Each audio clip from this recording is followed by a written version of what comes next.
Welcome, everybody. Good evening. I'm Kevin Boyd. I chair the Historic Preservation Commission. Welcome to tonight's celebration. Historic preservation is about our shared heritage. Soon we'll honor the craftspeople and property owners who have gone above and beyond in preserving the physical part of our shared heritage. But as our community prioritizes climate action, I'm reminded that historic preservationists were some of our first climate activists. They didn't call themselves that, of course, but they were concerned with both saving our shared heritage as well as keeping demolition and construction waste out of the landfill, just as preservationists are today. As it relates to climate action, we now have a name for the value in those old buildings: embodied energy. It's the energy that exists from that has already been spent in transporting materials to that site and construction of that building. There are great advancements in technology for new building as it relates to climate action, but none of those buildings start with embodied energy. We simply can't build our way out of a climate crisis. We have to preserve, reuse, adapt, and reimagine our existing built environment, and preservationists have understood this for decades. Tonight we celebrate preservation because it's the right thing for climate action, but it's also the right thing for our heritage, the same values that the previous preservationists have been valuing for a long time. So let's honor the stewards of these buildings, the craftspeople who worked on preserving them. Congrats to you all. These are some exciting projects. One quick bit of housekeeping though. After we present the individual properties that are being recognized, we'd ask that each owner, any consultants, contractors, carpenters, designers, painters, masons, material suppliers, really anyone who's getting an award, to come to the table in the front of the room to receive the awards. And with that, I'll introduce Maeve Clark with Friends of Historic Preservation.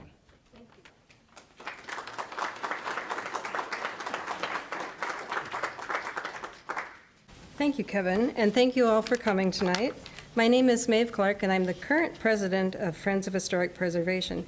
If you look on your seat, well, you're sitting on your seat. If before you sat on your seat with your program, there's also a membership card for Friends of Historic Preservation if you're interested, and I hope you are. The Friends of Historic Preservation was established in 1975 as Friends of Old Brick. Who here remembers that? Oh, great, good. To protect the First Presbyterian Church and to prevent it from being razed. The group was successful, yay, all those people who did that, and the church building lives on as Old Brick. In 1988, the organization turned to broader issues of historic preservation, and its name changed to Friends of Historic Preservation.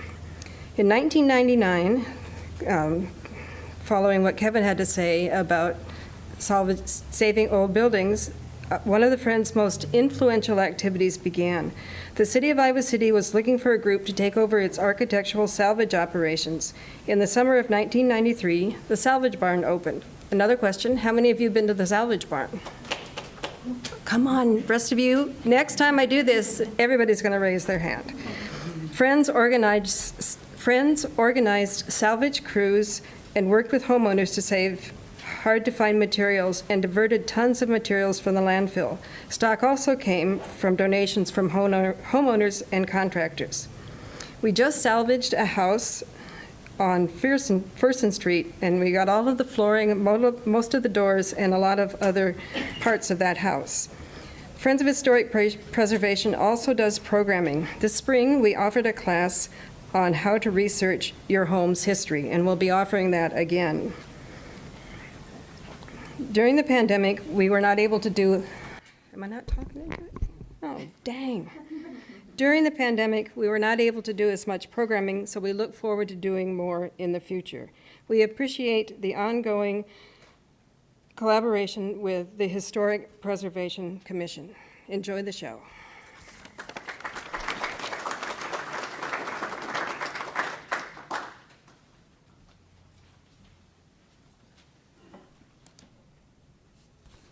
Hello, my name is Deanna Thoman, and I'm a member of the Historic Preservation Commission.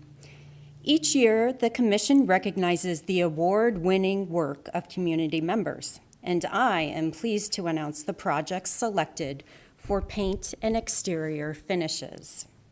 And just a reminder, after I say congratulations and say your names, come up to the table here and get your awards. And that goes for the homeowners and anybody who did work on the home.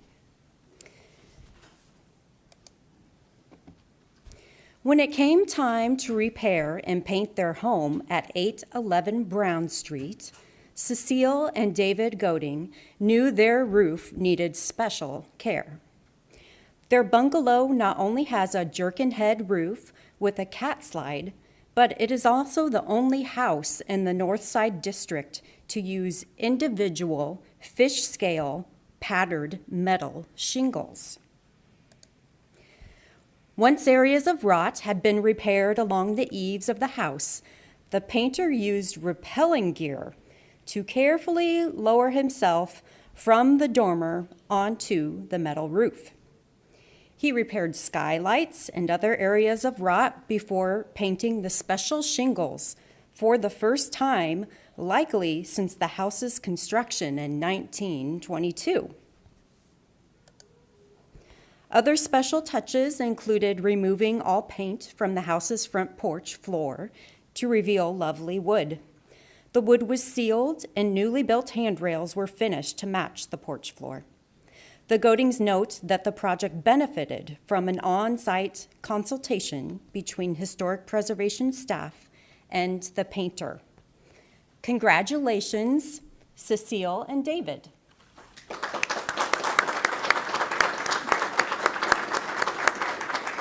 Are you here, Cecile and David? Please go up to the table if you are. Okay, moving on. 1802 College Street. In 2007, Leah Clever and Mark Palmberg moved from a small bungalow to a craftsman bungalow, both on College Street, to accommodate their growing family.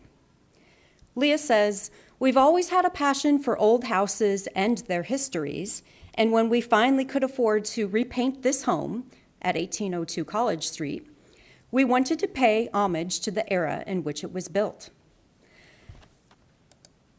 The couple worked with Sherwin-Williams Paint Store of Iowa City to select an earthy palette that complements the home's original brickwork. Corville Painting completed the job. The 1927 Craftsman Bungalow, which has aluminum siding, sits outside of a regulated historic district and is an excellent example of how appropriate colors and careful work can make a historic home shine. Congratulations, Leah and Mark and Corville Painting.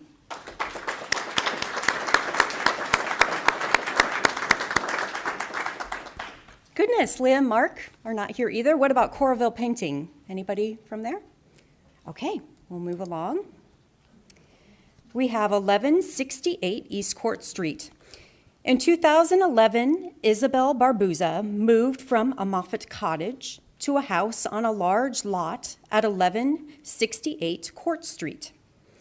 The house had been a rental, and Isabel spent years remodeling the inside before turning to the outside of the home.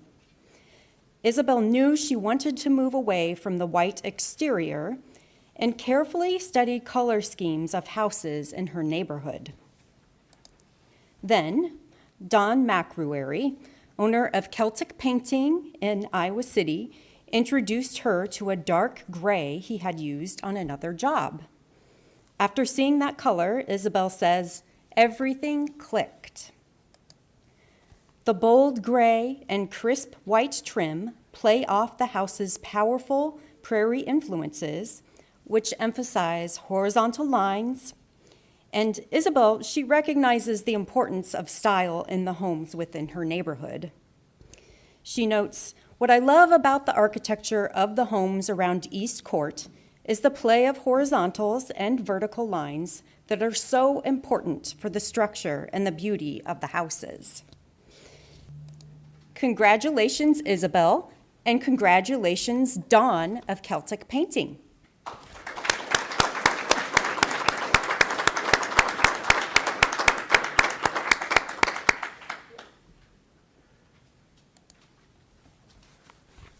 It's a beautiful home. Thank you. Mm-hmm.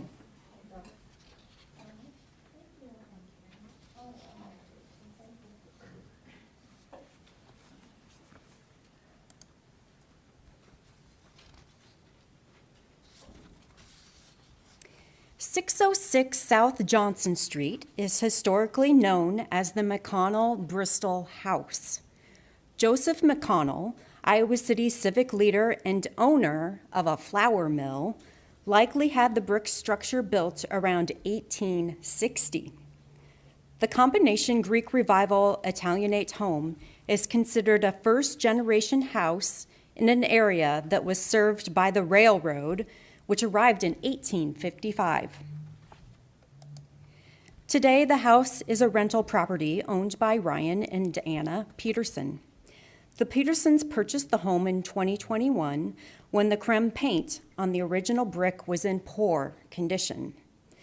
The Petersons consulted masonry experts about removing the paint from the old brick, and the experts explained that removing the paint and restoring the brick would be a very difficult undertaking.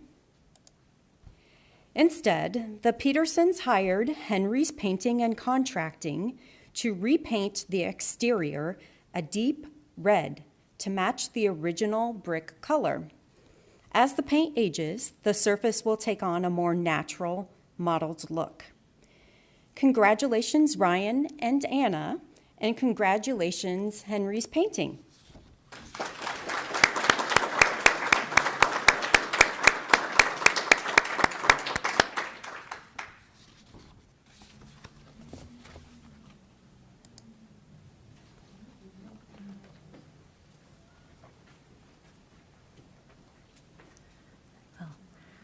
Good evening, everyone. My name is Margaret Beck, and I serve on the Historic Preservation Commission.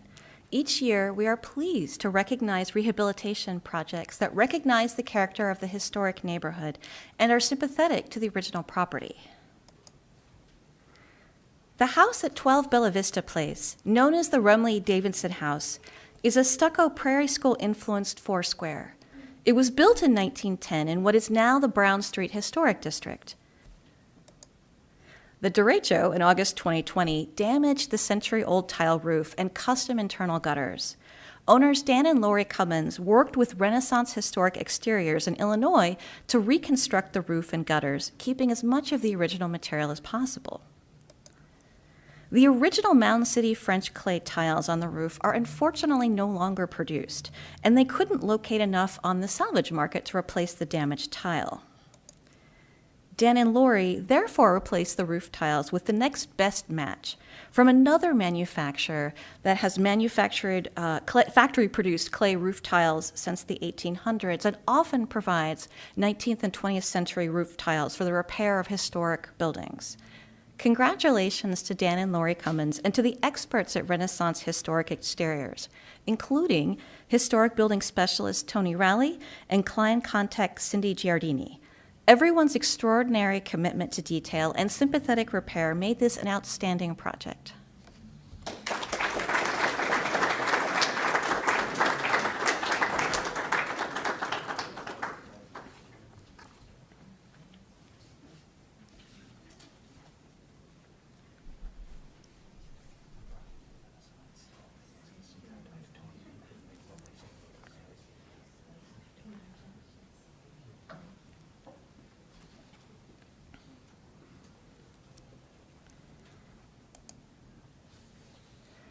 This 1939 Moffett House at 1519 Center Avenue in the Dearborn Street Conservation District is just one of two brick Moffett houses in Iowa City that was not painted white after construction. According to local Moffett House researcher Barry Phipps, Howard Moffett salvaged the bricks from an Iowa City school demolished in the 1930s. Owner Chris Carman worked with Tracy Evans and Andy Peck from EP Masonry to tuck point and repair the brick exterior, including tuck pointing of the chimney stack, rebuilding of the chimney top, and repair and replacement of holes and crumbling bricks on the front of the house. Typical of a quality pointing job, the repair joints are hard to pick out from the others. Mark Pooley of Frontier Carpentry worked with UE Concrete to add concrete steps to the front patio in a compatible color, appealing as both a design feature and a safety feature. Chris describes the collaborative connection between historic preservation and housing rehab as an example of the best in local government services, recognizing the work of Liz Osborne and David Powers. Tracy Evans and Andy Peck from EP Masonry did a wonderful job with the historic brick, helping to ensure that Moffat's legacy here will live on. We congratulate them, owner Chris Carman, and everyone involved in this successful rehabilitation project.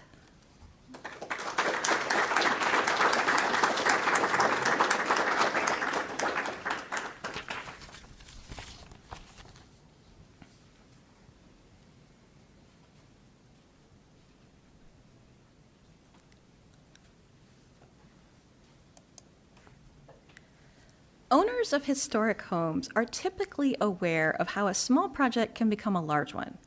At the same time, a small project can sometimes make a big difference. Oh, and this is the wrong house. All right, here we go. All right, so both are the case with this property at 424 Clark Street in the Clark Street Conservation District.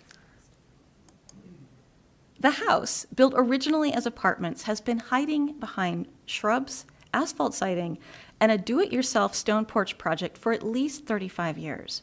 New owners Kelly O'Barry and Cassia Laskowska of Solstice Properties worked with contractor Emerson Andrushak to tackle the main entry. The first part of the project involved installing a new porch floor prior to removing the stone to expose the historic brick porch piers. For the second part of the project, Emerson removed the metal columns and reconstructed historically appropriate tapered wood porch columns and railings. The project used the existing historic porch roof and the existing piers to dictate the location and size of the new columns. We congratulate Solstice Properties and Emerson Andrushak on their project to support the historic character of the Clark Street Conservation District.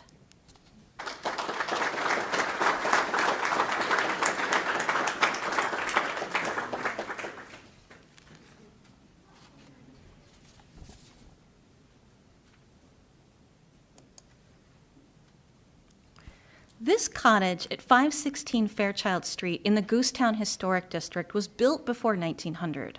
As a rental property, it had suffered from many renovations and deferred maintenance.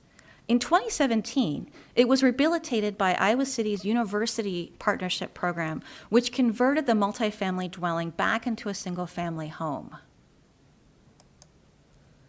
When current owner Kathleen O'Neill bought the house, it had been fully repaired on the interior and much of the insensitive remodeling had been removed. However, the garage still had living space in it and a roof canopy extended across the front, blurring the line between garage and dwelling. In her renovation of the breezeway area, Kathleen thoughtfully considered how she could make its appearance more consistent with the historic character of the neighborhood. The results include the permanent removal of the existing canopy. The living space and unnecessary vents and an AC unit were removed so that the space could be a garage with an overhead door. The breezeway entry was modified to include a small canopy. Now the house and its attached garage fit in well with the neighborhood. So congratulations to Kathleen O'Neill on her historically sensitive renovation.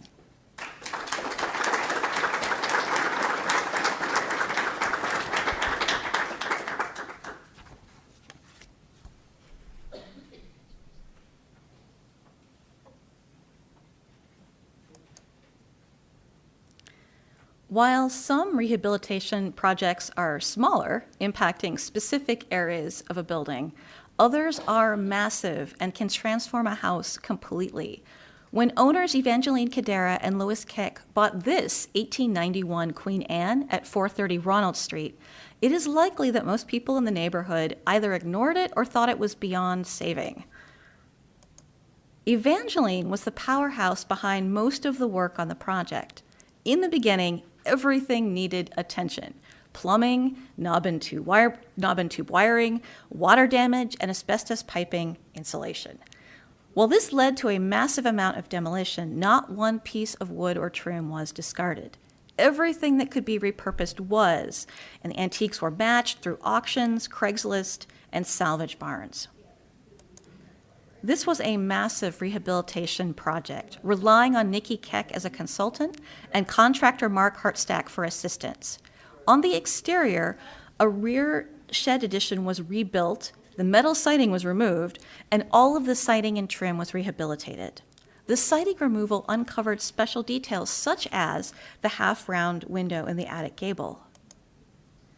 Now the house stands prominently on the corner lot as a proud representative of its neighborhood, the hard work of a dedicated owner, and the fact that nothing is beyond saving. Congratulations to owners Evangeline Jelly Cadera and Louis Keck, consultant Nikki Keck, and contractor Mark Hartstack.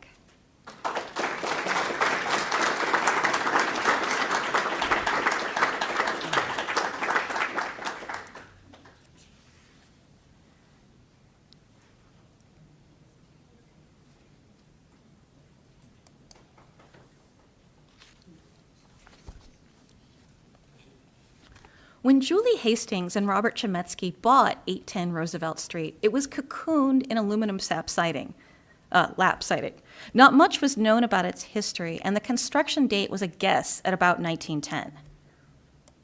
After the derecho removed some of the aluminum, their original goal of simply restoring the original wood siding ballooned into what they describe as repairing, replacing, or recreating some portion of almost every aspect of the house exterior.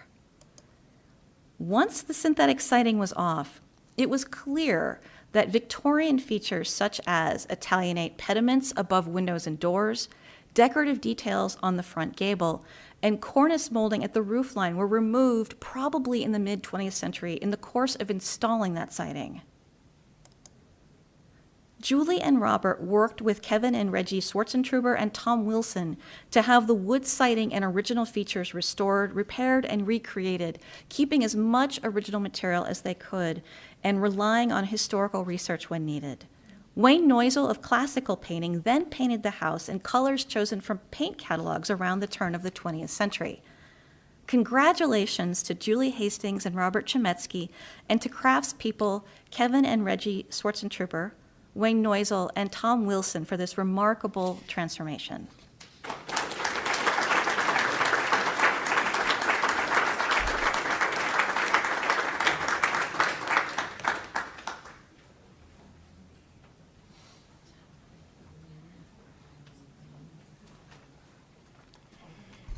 All right. Thank you, everyone, so far, and we have a number of awards left to give. My name is Carl Brown. I'm a member of the Historic Preservation Commission, and I'm here tonight to present this year's award in the category of additions and new construction. Button. All right, good. 533 South Summit Street. Many historic homes begin to see changes when they acquire new owners. 533 South Summit Street had been altered years ago and sat quietly on the corner of Summit and Bowery until William and Heidi Burns began work on their new house. Since mid-2020, they have completed several, mostly interior projects. The couple had planned to repair their existing garage, and then the derecho hit. Already deteriorated, the storm broke framing and pulled apart bracing so that the garage was damaged beyond repair. The project became a demolition job followed by a new build. The new garage was built in the same location as the old garage and has the same footprint. Unlike the old garage, shingle siding was installed in the gables of the new garage, a detail that matches the house. The new garage is a foot taller than the old garage, providing space for the roof structure and an overhead door opener. Our own Frank Wagner of the Historic Preservation Commission of Wagner Brothers LLC constructed the garage. Congratulations, Williams and Heidi, and congratulations, Frank.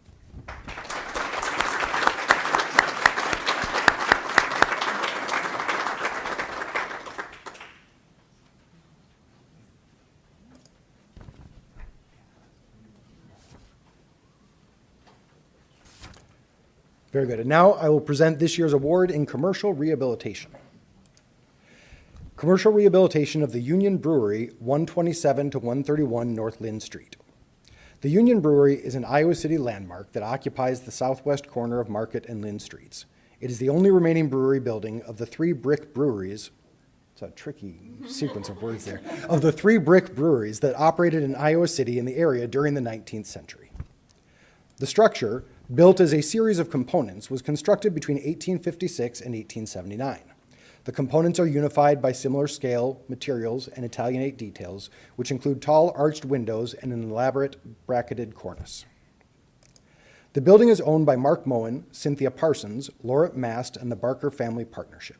The owners consulted with Gary Kleinfelter, Ben Anzelk, and John Hills to complete preservation work that wrapped up in January of 2021.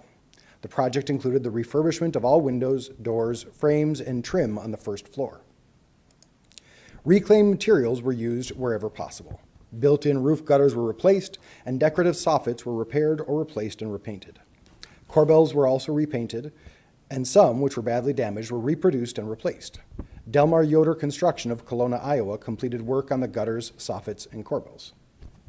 In addition, the front commercial doors and entry vestibule were replaced. Previous signage was removed from the building, and new address numbers were installed. Brick and stonework were completed by Rob Smith Masonry of Iowa City. Congratulations to Mark Moen, Cynthia Parsons, Lauret Mast, and the Barker Family Partnership, and to Gary Kleinfelter, Ben Anzelk, and John Hills, and Rob Smith Masonry. We appreciate the great care you've taken with this rehabilitation project.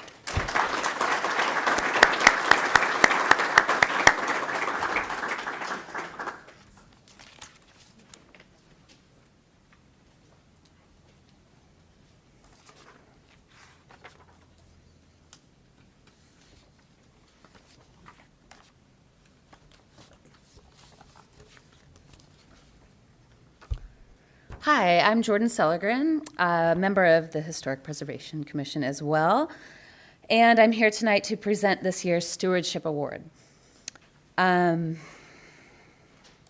Public Space One is an artist-led, community-driven contemporary arts center.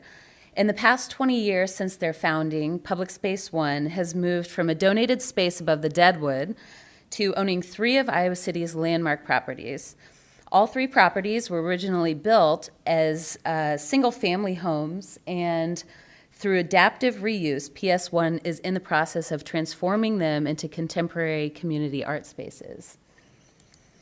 A portion of this work includes altering spaces to be accessible to disabled people while retaining the exterior historic character of each property.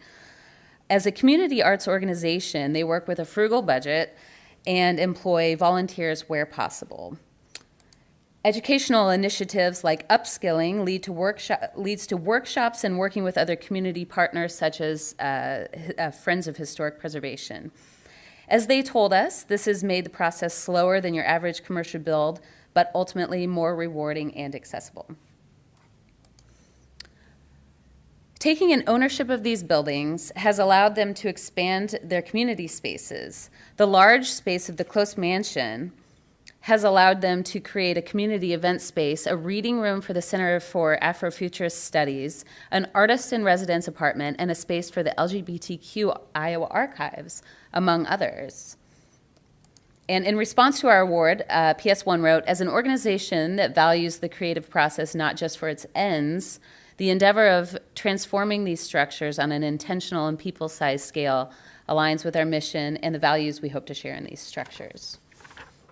So congratulations to Public Space One, especially John Engelbrecht, Rich Dana, Willie Oxley, John Martinick, and Olga Badovnik from Modern Roots Design Build, and Peter Correll from OPN Architects for striving to create community spaces within Iowa City's historic landmarks. Our own City Channel 4 worked with Public Space One to create a 4-minute video about PS1 for tonight, so please enjoy. My name is John Engelbrecht. I'm Executive Director of Public Space One. We are a contemporary artist-led arts organization. We've been a venue for people to go public with their creative service to the community. Public Space One, in a lot of ways, is an idea of community. And in that way, we've often been very responsive to whatever spaces we could inhabit. And there's never been a deficit of ideas for ways we could program various spaces. In our time in Iowa City, we've been in church basements, we've been above bars, we've been in university buildings. So we started looking at spaces where we could invest in the organization in the long run.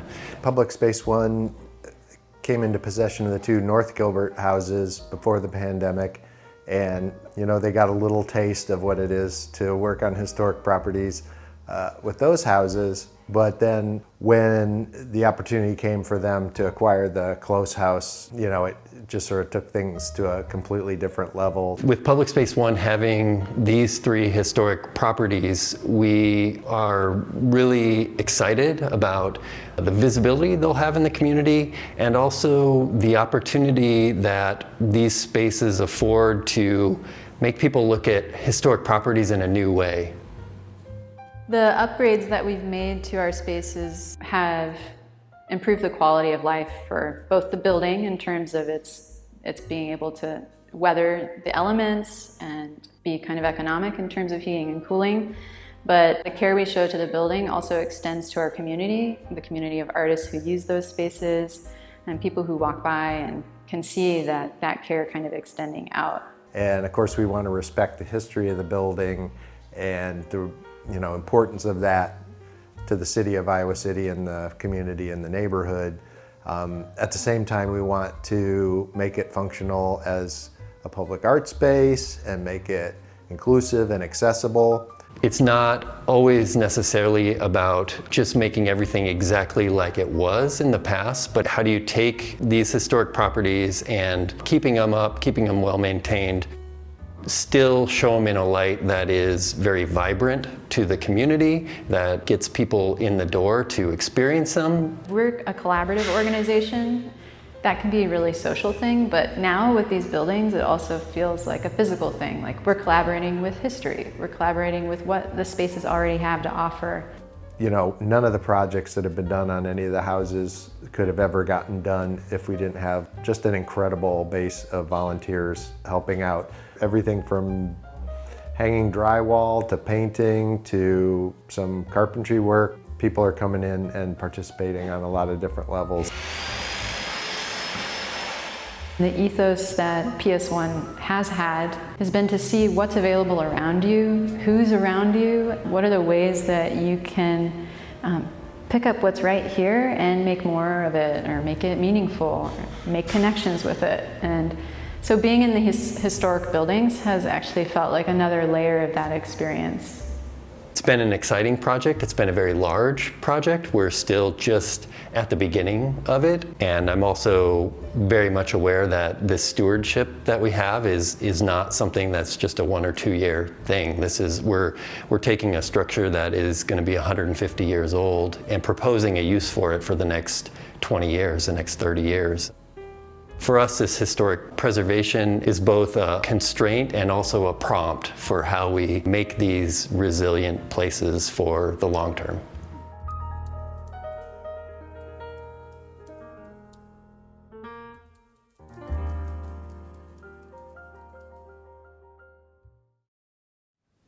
All right, thank you to City Channel 4 and Public Space One for that video. It was lovely. And this brings us to the end, I believe. Yeah, we can give on their certificates. Oh, yeah, please do come up for your certificates, everybody.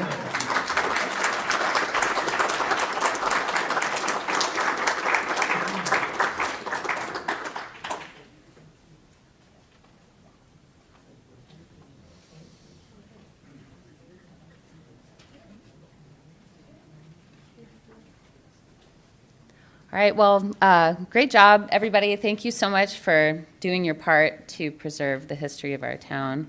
Thanks for joining us tonight, and have a great night, and keep preserving. Thanks.